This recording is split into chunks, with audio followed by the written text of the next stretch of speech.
Oke, pada kesempatan kali ini saya akan membahas tentang masalah risiko gagal bayar pinjaman online, yang salah satunya adalah yang banyak dikeluhkan oleh teman-teman, seperti ancaman ke kontak darurat.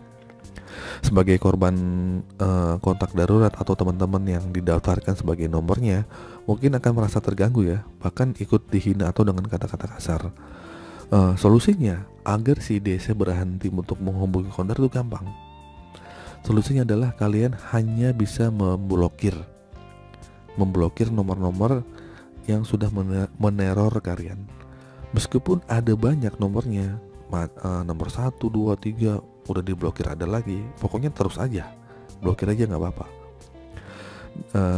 Pokoknya nggak usah bosan-bosan, karena akan mengganggu banget kalau nggak diblokir. Nah, biasanya akan mendapat ancaman yang juga nggak masuk akal.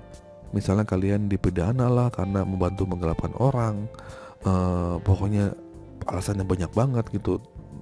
Kalian diancam karena sudah mengumpetin orang gitu, membantu teman-temannya untuk menggelapkan dana, pokoknya diancam gitu. Karena kontak darurat ini banyak banget yang menerima seperti ini. Bukan orang yang gagal bayar juga, tapi orang yang kontak darurat dicantumin itu juga dapat ancaman.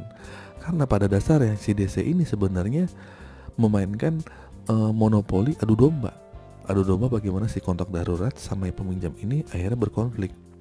Nah, akhirnya si kontak darurat ini jadi senjatanya atau jadi kaki tangannya si DC untuk nagih si yang teman-temannya gagal bayar.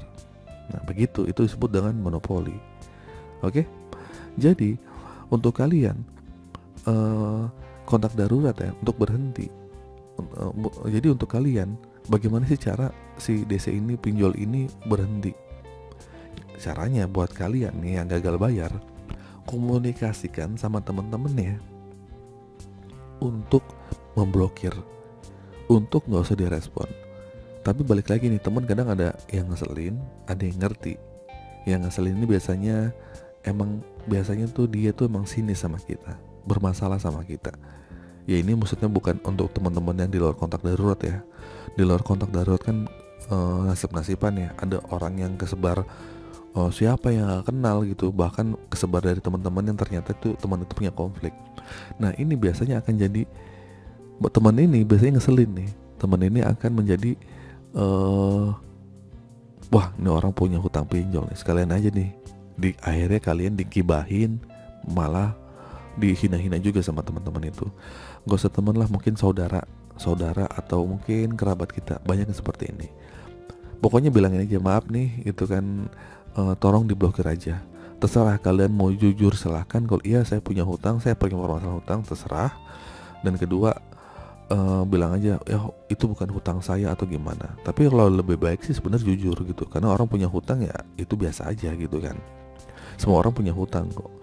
Terus juga kalau misalnya kita jujur, kalau kita ngomong seperti itu, kadang biasanya juga teman-teman akan bisa menerima. Oh ya udah, mau gimana lagi, mau dijelekin, kita udah ngomong sejujur-jujurnya, kok lu mau jelek ya gue udah jelek gitu.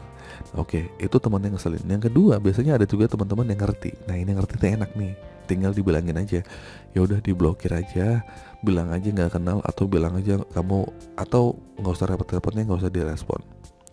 Nah, dari hal itu, kalian yang gagal bayar bisa ngasih tahu ke teman-teman nih yang mendapat ancaman dari DC yang kalian bukan minjem atau teman kamu yang minjem. Ini gampang, kalau kalian mengerti gitu kan, kasihan teman kamu lah ya. Ya udah, diabaikan, blokir, selesai. Urusan dia, hutang-hutang dia, nggak usah disampaikan ke teman-teman yang hutang, ya. Bantu teman-teman kamu, kayak kalian nggak pernah hutang aja, gitu kan. Jadi begini. Untuk kalian yang bisa nutup aib temen, aib orang, percaya deh, nanti aib kamu juga akan tutup. Oke? Karena hidup ini adil. Jadi kesimpulannya teman-teman, cara menghentikan teror DC yang meneror kontak darurat atau sebar data darurat itu cuman satu, blokir dan abaikan. Setelah itu ya udah, pasti DC nggak akan lagi. Oke, itu saja teman-teman video kali ini. Semoga video ini bermanfaat. Kalau kalian pengen nanya, tolong tulisnya di kolom komentar ya.